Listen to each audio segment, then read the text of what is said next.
കോട്ടയത്ത് അടുക്കള പാത്രങ്ങൾ വീട്ടിലെത്തിച്ച് വിൽപ്പന നടത്തുന്ന ഒരാളുടെ വിശേഷങ്ങളിലേക്ക് നമുക്കൊന്ന് പോവാം. തെങ്കാശി സ്വദേശി കുമാറാണ് കഴിഞ്ഞ 25 വർഷത്തിലധികമായി പാത്ര കച്ചവടത്തിൽ സജീവമായിരിക്കുന്നത്.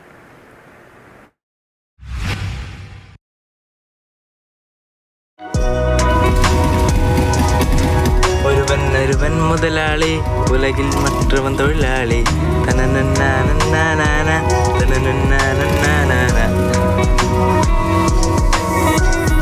പാത്രങ്ങൾ വേണോ? വേണ്ടേ? ആഴ്ച പൈസ തന്നാൽ മതി. ഇവിടെ പാത്രങ്ങളാണോ വേണ്ടേ? ചേച്ചി പാത്രമാണോ? കുട്ടിയോടെ ചീൻ സെറ്റി അപ്പോട്ടി എല്ലാം ഉണ്ട് പാത്രം. തെങ്കാശിയിൽ നിന്ന് 3 പതിറ്റാണ്ട് മുൻപ് കോട്ടയത്തേക്ക് കുടിയേറിയതാണ് കുമാർ. അന്നു മുതൽ നാട്ടുകാരുടെ സഞ്ചരിക്കുന്ന വിശ്വസ്ത സ്ഥാപനമാണ് കുമാർ എന്ന അയ്യാദുരൈ. പുട്ടുക്കുറ്റിയുടെ ചില്ല് തൊട്ട് അടുക്കളയിൽ വേണ്ട എന്തും കുമാറിന്റെ ബൈക്കിൽ വീട്ടിലെത്തും.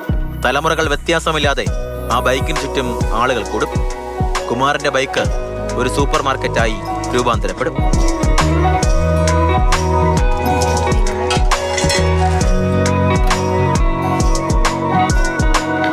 സ്വന്തം നാട് തെങ്കാശിയാണ്. കോട്ടയം വന്നു വെച്ച് ഒരു തുണിക്കടയിൽ ഒരു 5 വർഷം ജോലി ചെയ്തത്. പിന്നെ അത് കഴിഞ്ഞിട്ട് ഈ പാത്ര കച്ചവടത്തിൽ ഇറങ്ങി. ഒരു 10-25 കൊല്ലമായി ഈ കച്ചവടത്തിൽ ഇറങ്ങിയിട്ട്. കുഴപ്പമില്ല, അങ്ങനെ പോകുന്നുണ്ട്. വാങ്ങിയ പാത്രത്തിന്റെ പണം തവണ വ്യവസ്ഥയിൽ നൽകിയാൽ മതി. പഴയ പാത്രങ്ങൾ സ്ഥലത്ത് വെച്ച് തന്നെ തൂക്കി ആ വിലയ്ക്ക് പുതിയത് നൽകും.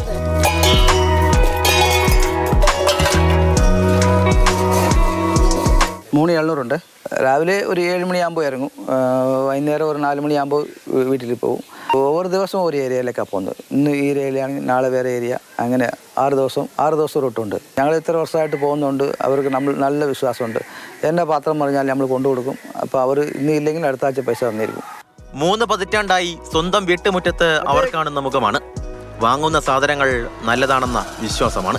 2-3 വർഷമായിട്ട് ഞങ്ങൾ സ്ഥിരമായിട്ട് മേടിക്കുന്നതാണ്. കുഴപ്പമൊന്നുമില്ല. ഒരാഴ്ച ഇല്ലെന്ന് പറഞ്ഞാലും അടുത്ത ആഴ്ചത്തേന് കൊടുത്താൽ മതി. നല്ല പാത്രങ്ങളൊക്കെയാണ്. ഞങ്ങൾക്ക് വിശ്വാസമാണ് പുള്ളിയെ.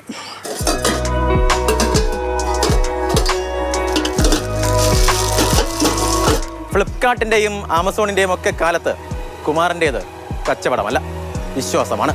കോട്ടയത്ത് നിന്ന് ജോബിൻ തേക്കടിക്കൊപ്പം ഷിനോജസ്റ്റി, മാതൃഭൂമി ന്യൂസ്.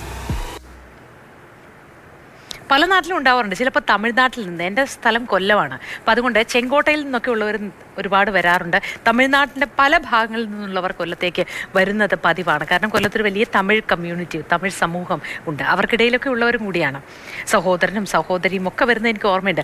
സെൽവരാജ് എന്നൊരു ചേട്ടൻ അങ്ങനെ വിൽക്കാൻ വരുന്നത് എനിക്ക് ഓർമ്മയുണ്ട്. തുണികളൊക്കെ ഇൻസ്റ്റാൾമെൻറ്റ് വ്യവസ്ഥയിൽ കച്ചവടം ചെയ്യും ഇവർ. നമ്മുടെ കയ്യിലുള്ളതുപോലെ കൊടുത്താൽ മതിയാവും. പിന്നെ ഒന്ന് അവൽ കച്ചവടക്കാരാണ്.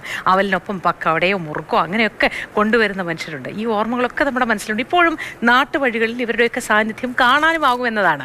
പക്ഷെ നമ്മളവരെ മറന്നു പോകരുതല്ലോ.